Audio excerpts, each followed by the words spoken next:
오늘 함께 나눌 하나님 말씀은 요한계시록 1장 1절부터 8절까지입니다. 예수 그리스도의 계시라. 이는 하나님이 그에게 주사 반드시 속히 일어날 일들을 그 종들에게 보이시려고 그의 천사를 그 종 요한에게 보내어 알게 하신 것이라. 요한은 하나님의 말씀과 예수 그리스도의 증거 곧 자기가 본 것을 다 증언하였느니라. 이 예언의 말씀을 읽는 자와 듣는 자와 그 가운데에 기록한 것을 지키는 자는 복이 있나니 때가 가까움이라.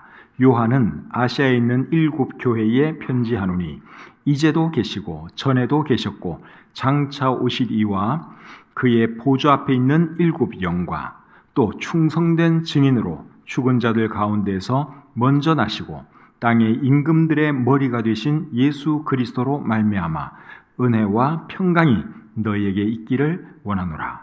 우리를 사랑하사 그의 피로 우리 죄에서 우리를 해방하시고 그의 아버지 하나님을 위하여 우리를 나라와 제사장으로 삼으신 그에게 영광과 능력이 세세토록 있기를 원하노라. 아멘. 볼지어다 그가 구름을 타고 오시리라. 각 사람의 눈이 그를 보겠고 그를 찌른 자들도 볼 것이요 땅에 있는 모든 족속이 그로 말미암아 애곡하리니 그러하리라. 아멘. 주 하나님이 이르시되 나는 알파와 오메가라. 이제도 있고 전에도 있었고 장차 올 자요 전능한 자라 하시더라. 아멘. 오늘은 요한계시록 첫 번째 시간인데 오늘은 요한에게 임한 예수 그리스도의 계시, 이런 제목으로 말씀 전하기를 원합니다. 요한계시록 하면 제일 먼저 떠오르는 생각이 뭡니까? 요한계시록은 어렵다 하는 생각이 먼저 들죠. 다 그런 것은 아니겠지만 많은 사람들이 요한계시록을 굉장히 어렵게 생각합니다. 그런데 요한계시록은 사람들이 생각하는 것처럼 그렇게 어려운 책이 아닙니다.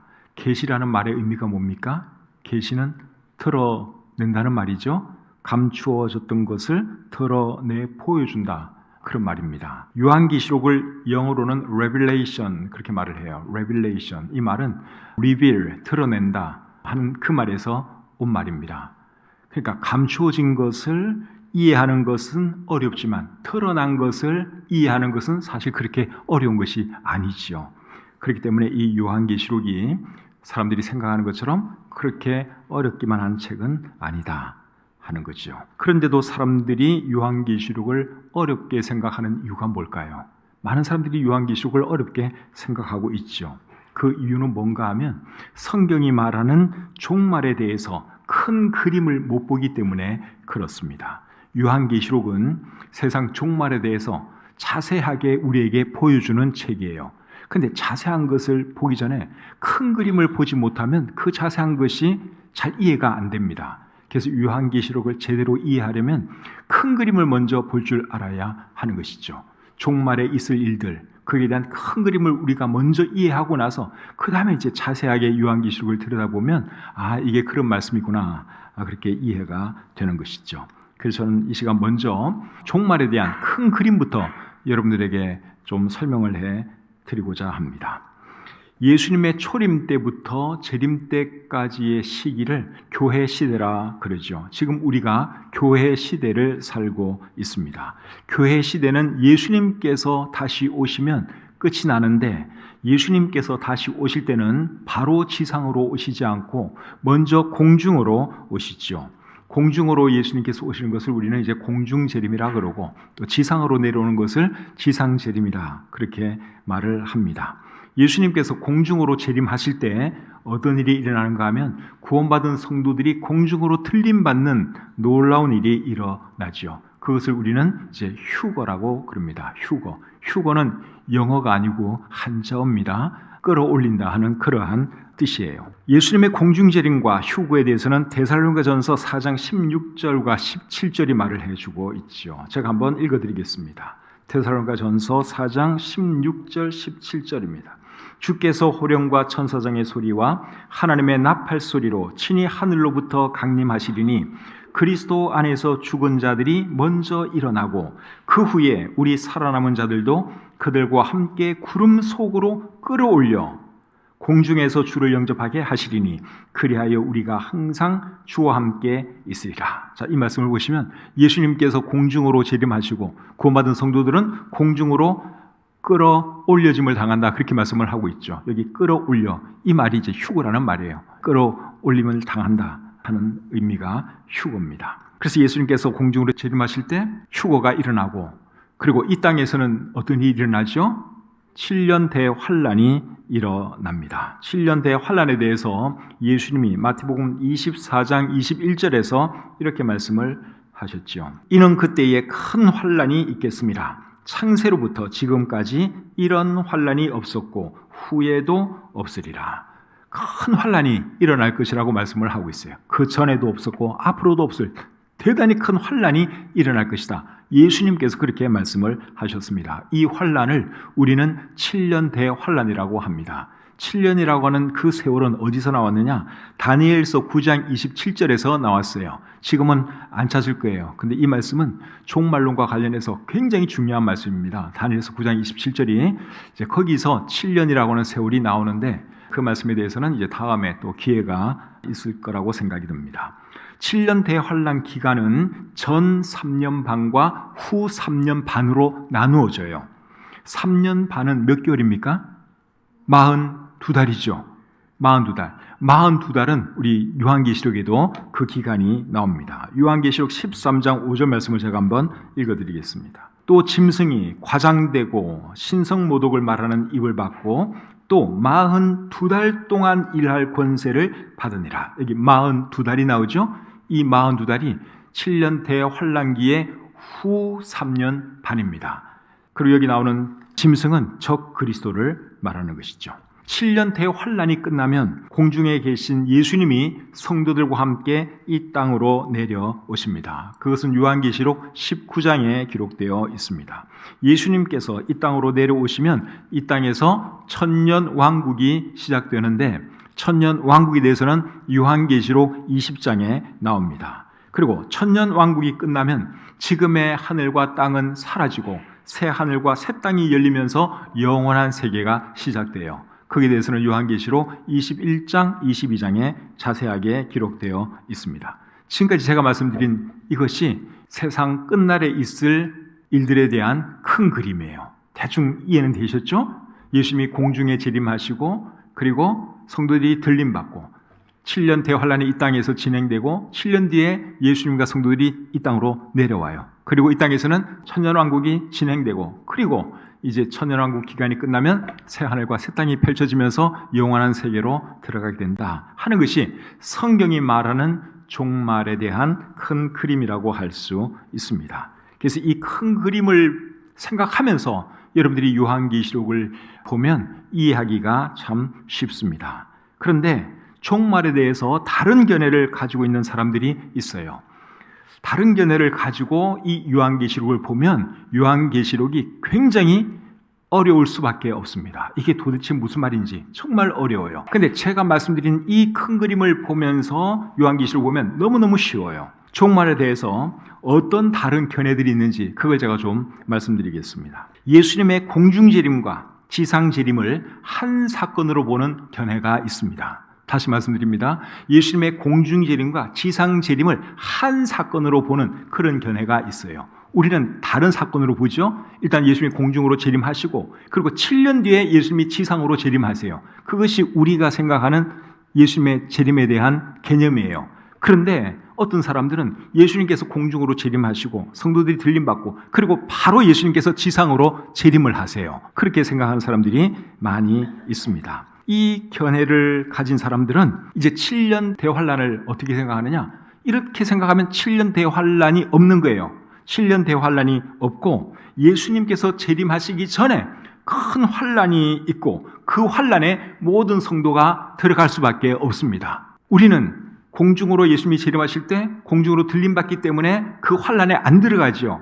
그런데 공중재림과 지상재림을 구분하지 않고 그냥 한 사건으로 보는 사람들에게는 7년 대환란 이런 개념 체차가 없기 때문에 예수님께서 재림하시기 직전에 이 땅에서 큰 환란이 있고 그 환란에 다 들어가는 거예요. 그리고 그 환란이 끝나면 이제 그 다음으로 이제 진행되는 그런 생각을 하는 것이죠.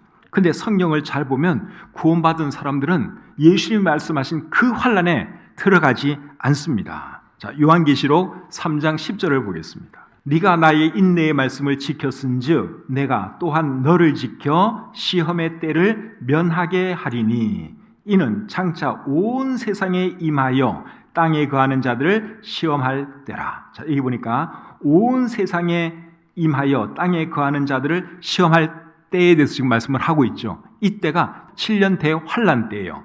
근데 이 기간에 들어간다 그랬습니까? 안 들어간다 그랬습니까? 너를 지켜 시험의 때를 면하게 하리니. 그래서 이런 말씀에 의하면 구원받은 성도들은 그 환란에 들어가지 않지요. 그리고 데살로니가전서 1장 10절 그리고 5장 9절을 봐도 구원받은 사람들은 환란에 들어가지 않습니다. 우리처럼 이렇게 믿는 것을 뭐라 그러는가 하면 환란 전 휴거설이라 그럽니다. 환란 전에 이제 휴거된다. 그래서 우리처럼 믿는 이 견해를 환란 전 휴거설이라 그래요. 우리 주보에 보시면 주보 맨 뒤에 우리 위에 신앙과 관련해서 환란 전 휴거설과 전천년설이 성경적인 종말론임을 믿습니다. 그렇게 써놨죠. 환란 전 휴거설이 뭔가 하면 환란이 시작되기 전에 휴거된다 그거예요. 우리가 믿는 견해가 그것이죠. 그런데 그렇게 믿지 않는 사람들은 이제 지상재림과 공중재림을 하나로 보기 때문에 모든 성도들이 환란을 다 겪고 나서 그 다음에 이제 예수님의 재림을 맞이하게 되는 것이죠. 그렇게 되면 환란에 다 들어가야 되는 거예요. 그런데 성경을 보면 환란에 들어가지 않는다 그렇게 말을 하고 있죠. 그 다음에 또 어떤 우리와 다른 견해가 있는가 하면 천년왕국을 영적으로 이해하는 그런 견해가 있습니다. 이 견해를 가진 분들은 지금 교회 시대를 영적인 천년왕국 시대라고 생각을 합니다. 이렇게 믿는 것을 무천년설이라 그럽니다. 그러니까 실제적인 천년은 없고 천년왕국 그런 거 없고 지금 이 교회 시대가 영적인 천년왕국 시대다 그렇게 생각을 하는 것이죠. 그래서 이런 견해를 뭐라 그런다고요? 무천년설, 실제적인 천년설은 없다고 보는 거예요. 근데 우리는 실제적인 천년왕국이 있다고 보지요. 우리처럼 믿는 이런 견해를 전천년설이라 그럽니다. 전천년설.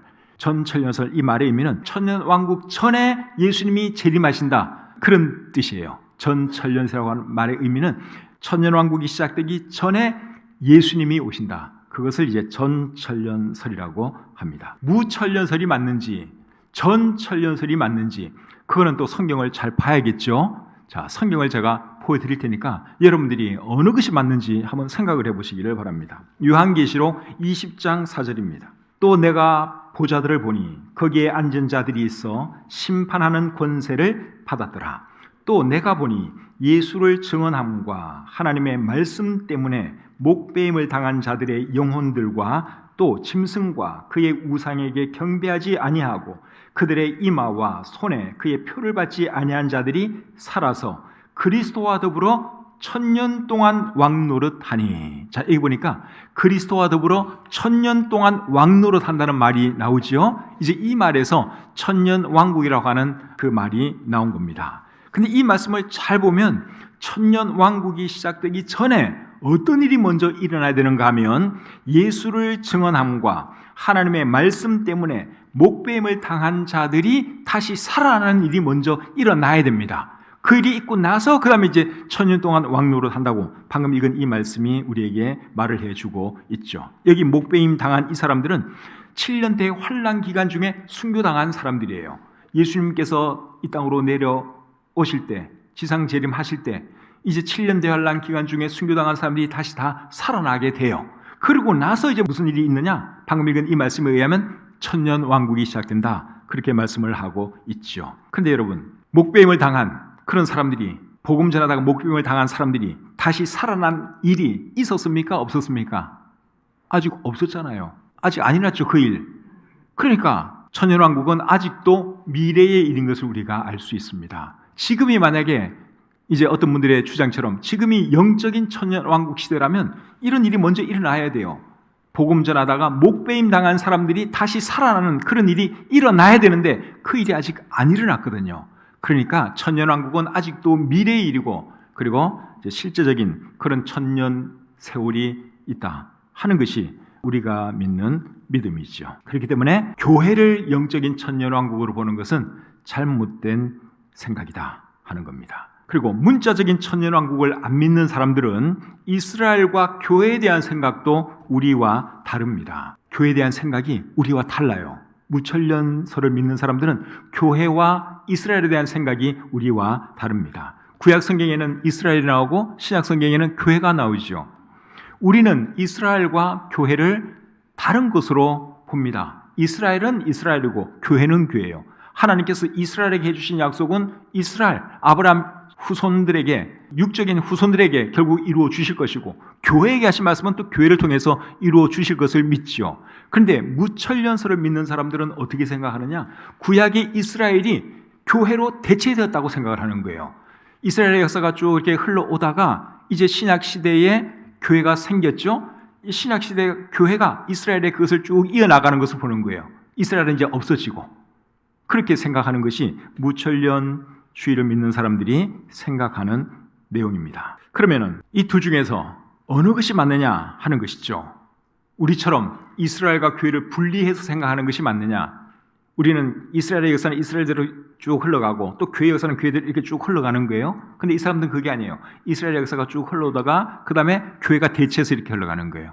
이렇게 믿는 것을 이제 신학적으로는 대체 신학이라 그럽니다. 대체됐다 이거예요. 이스라엘이 교회로 대체되었다 그래서 대체 신학이라 그렇게 부릅니다. 어느 것이 맞느냐? 이게 중요한데 이스라엘과 교회를 다른 것으로 보는 것이 맞습니다. 성경을 잘 보면 이스라엘이 회복될 것을 말씀을 하고 있어요. 이스라엘에 대한 약속들이 결국 이루어질 것을 우리 성경은 말씀하고 있습니다. 이스라엘의 회복과 관련해서 제일 유명한 말씀은 로마서 11장 25절부터 27절까지의 말씀이라고 생각이 되는데, 거기 보시면 이방인의 충만한 수가 들어오기까지 이스라엘의 더러는 우둔하게 되었다 하는 말씀이 있어요. 그러나 끝날에 하나님께서 이스라엘 사람들에게 다시 한번 구원받을 기회를 주시고 회복시켜 주시는 것이 우리 성경에 기록되어 있죠. 그리고 성경을 잘 보시면 7년 대환란 기간 중에 예루살렘의 성전도 있어요. 그리고 유대인들이 이스라엘 땅에서 살고 있는 것이 기록되어 있습니다. 마태복음 24장 15절 16절을 한번 보겠습니다. 마태복음 24장 15절 16절.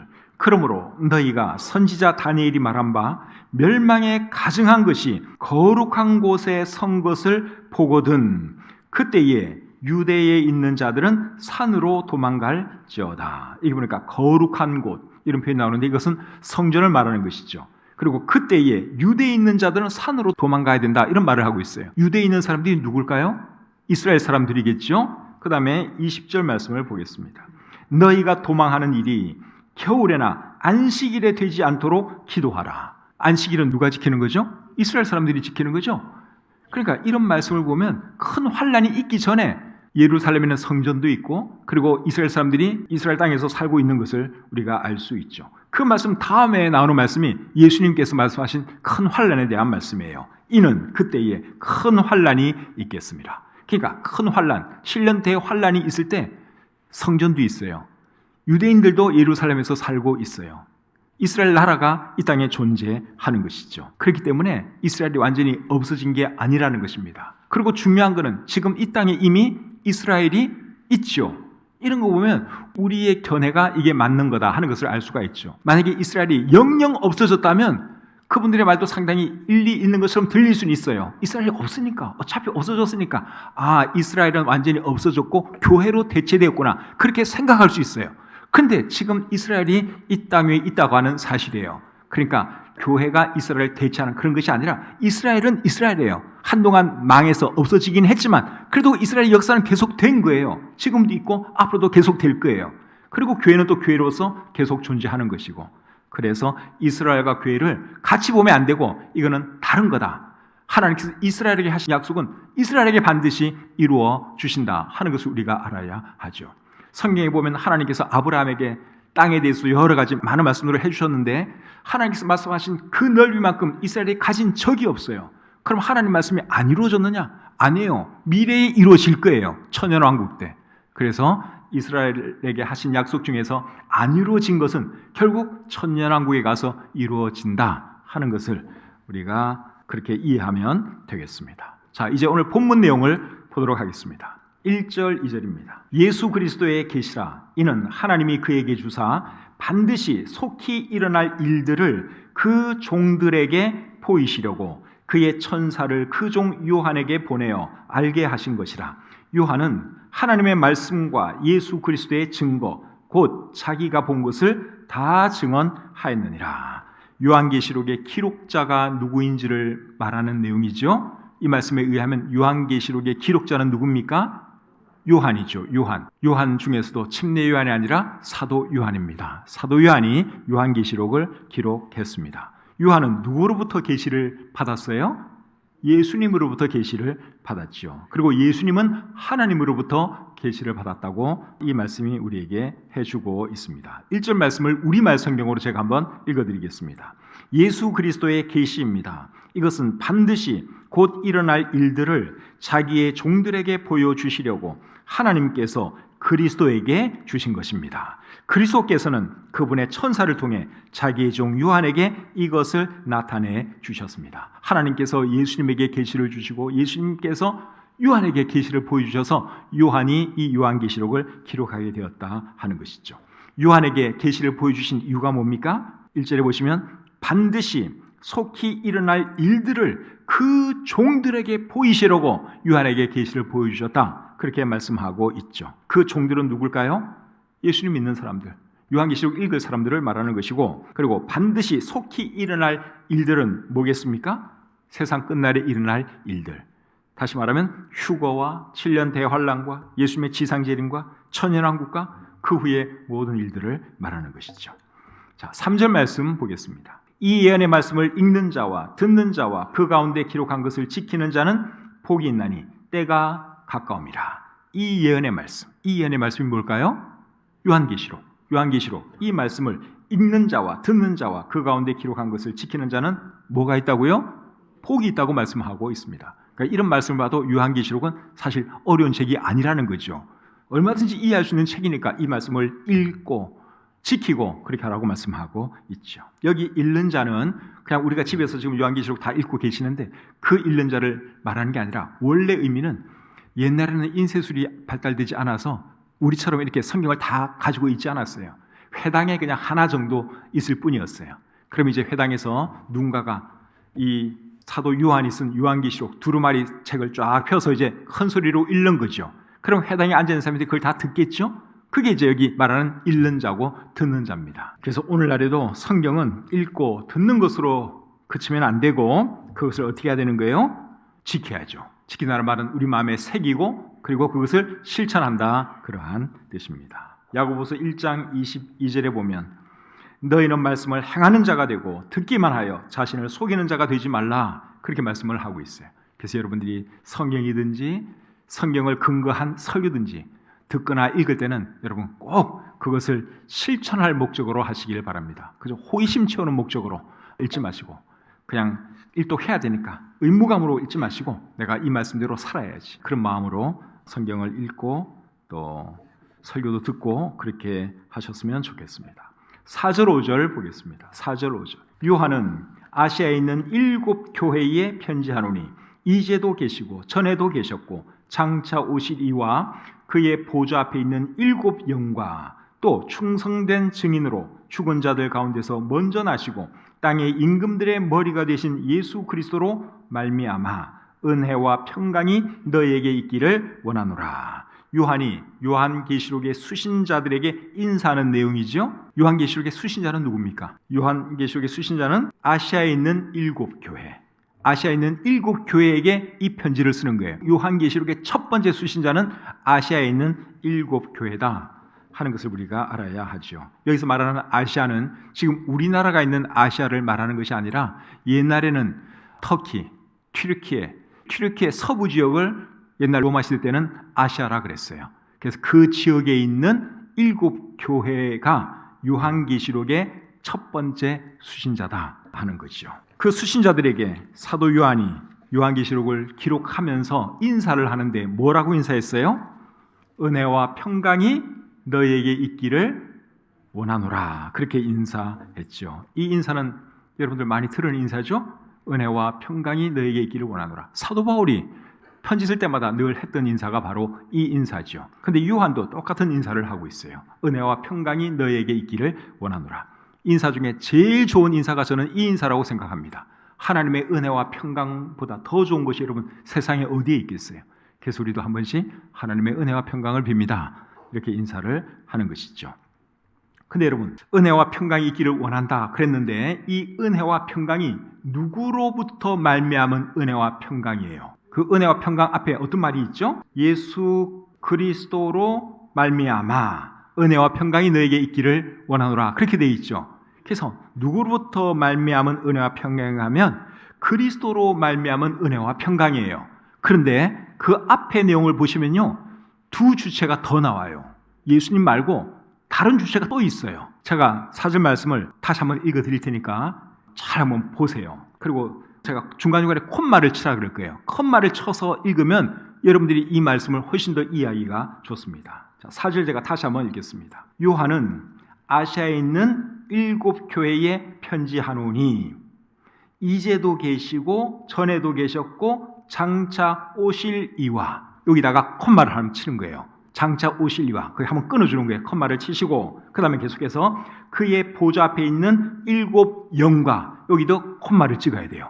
그렇게 읽으면 이제 세 주체가 확 드러납니다. 첫 번째 주체는 누굽니까? 첫 번째 주체는 그 4절에 나오는 그 표현 그대로예요. 이제도 계시고 전에도 계셨고 장차 오실 이분이 누굴까요? 이분이 예수님 같은데요, 사실은 성부 하나님을 말하는 것입니다. 8절 말씀을 보면 알 수 있어요. 8절, 주 하나님이 이르시되 나는 알파와 오메가라. 이제도 있고 전에도 있었고 장차 올 자요 전능한 자라 하시더라. 장차 올 자, 이 표현 때문에 우리 4절에 나오는 이 표현, 이제도 계시고 전에도 계셨고 장차 오시리, 이것이 예수님 같은데 8절 말씀과 대조해서 보면 성부 하나님인 것을 우리가 알 수 있죠. 장차 오시리 하면 사실 예수님이 먼저 생각나는데 하나님에 대해서도 장차 오실 그렇게 말을 하고 있는 이유가 뭘까요? 예수님과 하나님은 동일하신 하나님 때문에 그렇죠. 그 다음에 두 번째 주체는 4절 끝에 나옵니다. 그의 보좌 앞에 있는 7 영, 이것이 이제 두 번째 주체예요. 7 영은 누구를 말하는 걸까요? 그의 보좌 앞에 있는 7 영. 이 7 영은 하나님의 7 영입니다. 요한계시록 3장 1절을 보시면 하나님의 7 영이라는 표현이 나와요. 자, 3장 1절을 보겠습니다. 사대 교회의 사자에게 편지하라. 하나님의 7 영과 하나님의 7 영, 이런 표현이 나오죠. 4장 5절에도 나오고 5장 6절에도 나와요. 그래서 오늘 이 본문에 나오는 그의 보좌 앞에 있는 7 영은 하나님의 7 영이에요. 그럼 이 하나님의 7 영이 도대체 누구냐 하는 거죠. 하나님의 7 영. 이 하나님의 7 영은 성령님이라고 생각됩니다. 성령님. 근데 성령님은 사실 한 분이잖아요. 성령님은 항상 한 분이세요. 성령을 우리 영어 생에서 보면 그 끝에다가 복수를 나타내는 s를 안 붙여요. 항상 spirit 이렇게 단수를 쓰지. 지금 이거는 spirits 끝에 s를 붙여놨어요. 7 영이니까 복수형을 쓰는 거죠. 근데 성령은 한 분인데 왜 성령을 하나님의 7 영으로 표현을 했느냐? 그 이유는 저도 몰라요. 진짜 몰라요. 뭐 아는 분 계시면 좀 가르쳐 주세요. 그 이유는 저도 모르는데, 근데 많은 학자들이 하나님의 7 영을 성령님으로 이해해요. 그렇게 많이 해석을 해요. 그리고 내가 봐도 그 해석이 제일 무난한 해석 같아서 저도 이제 그 입장을 취하는데, 왜 하나님의 성령을 그냥 성령이라고 안 하고 하나님의 7 영이라고 했을까? 진짜 모르겠어요. 근데 7은 완전함을 의미하는 수는 여러분도 알고 계시죠? 7은 완전함을 의미하는 수예요. 그래서 성령의 완전함을 나타내기 위해서 성령을 하나님의 7 영이라고 한 것이 아니겠는가? 그냥 이 정도로 추측할 뿐입니다. 근데 어쨌든 많은 학자들이 저보다 훨씬 더 깊이 성경을 연구하는 분들이 이 하나님의 7 영을 성령으로 이해하고 있다는 사실이에요. 그리고 세 번째 주체는 누굽니까? 예수 그리스도. 예수 그리스도에 대한 설명이 굉장히 길어요. 자, 5절 보겠습니다. 충성된 증인으로 죽은 자들 가운데서 먼저 나시고 땅의 임금들의 머리가 되신 예수 그리스도로 말미암아. 예수 그리스도에 대한 설명이 굉장히 길죠? 충성된 증인으로 죽은 자들 가운데서 먼저 나시고 땅의 임금들의 머리가 되신 예수 그리스도, 이렇게 설명을 하고 있습니다. 예수님에 대해서는 여러분들이 너무너무 잘 아시니까 따로 설명하지 않겠습니다. 그래서 하나님의 은혜와 평강을 기원했는데, 첫 번째로는 성부 하나님으로 말미암은 은혜와 평강, 그 다음은 성령님, 그리고 예수님, 그러니까 성부, 성자, 성령, 그분들의 이름을 언급하면서 여기서 은혜와 평강을 기원하고 있다 하는 사실이죠. 그러니까 그걸 생각해도 여기 나오는 하나님의 7영을 성령님으로 봐도 무난하겠다 하는 생각이 드는 거죠. 자, 5절 하반절과 6절을 보겠습니다. 5절 하반절과 6절. 우리를 사랑하사 그의 피로 우리 죄에서 우리를 해방하시고 그의 아버지 하나님을 위하여 우리를 나라와 제사장으로 삼으신 그에게 영광과 능력이 세세토록 있기를 원하노라. 아멘. 자, 이번에는 요한이 하나님께 영광 돌리는 말을 하고 있습니다. 하나님께 영광을 돌리고 있어요. 영광은 사실은 성부, 성자, 성령 세 분 중에서 성부 하나님께 영광 돌리는 게 더 자연스러울 것 같은데, 독특하게 요한은 예수님에게 영광을 돌리고 있습니다. 그렇게 하는 이유가 뭐겠어요? 예수님과 하나님은 동일하신 하나님이기 때문에 하나님께 영광 돌려도 상관없고 예수님께 영광 돌려도 상관이 없는 것이죠.